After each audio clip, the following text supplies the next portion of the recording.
Ìjọba ìpínlẹ̀ Ọ̀yọ́ pe ẹ̀sùn oníga 18 tako Olori Naọmi, Oríyọmí Hamzat àtàwọn tó kù.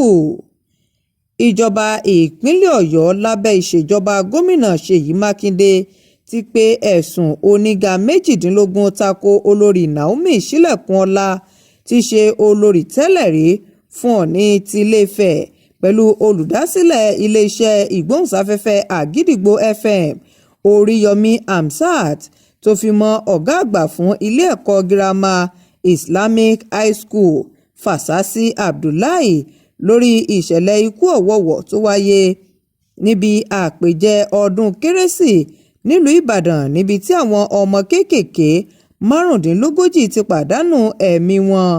Gẹ́gẹ́ bí ìròyìn tó tẹ iléeṣẹ́ atótó arére lọ́wọ́, ìjọba ìpínlẹ̀ ọ̀hún ti pe ẹ̀sùn oníga 18 náà tó ní ṣe pẹ̀lú ìṣekúpani àtàwọn ẹ̀sùn míì tako àwọn mẹ́tẹ̀ẹ̀ta wọ̀nyí.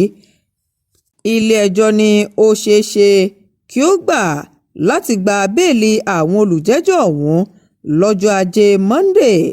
Tẹ́ ò bá gbàgbé, ní ọjọ́ 24 inú oṣù Kejìlá ọdún 2024 ní ilé-ẹjọ́ ní kí wọ́n lọ́ọ́ fi àwọn mẹ́tẹ̀ẹ̀ta sí àhámọ́ ọgbà àtúnṣe tó wà ní Agodi nílùú Ìbàdàn níbi tí àwọn mẹ́tẹ̀ẹ̀ta ti sọdún Kérésì àti ọdún tuntun.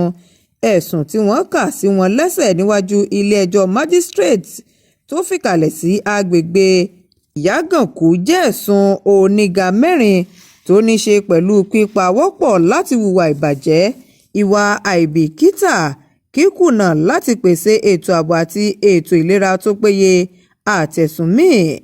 Ní ọjọ́ Ìṣẹ́gun tó kọjá, níjọba ìpínlẹ̀ Ọ̀yọ́ tako gbígba béèlì eléyìí tí àwọn olùjẹ́jọ́ mẹ́tẹ̀ẹ̀ta ti ṣíwájú pè fún.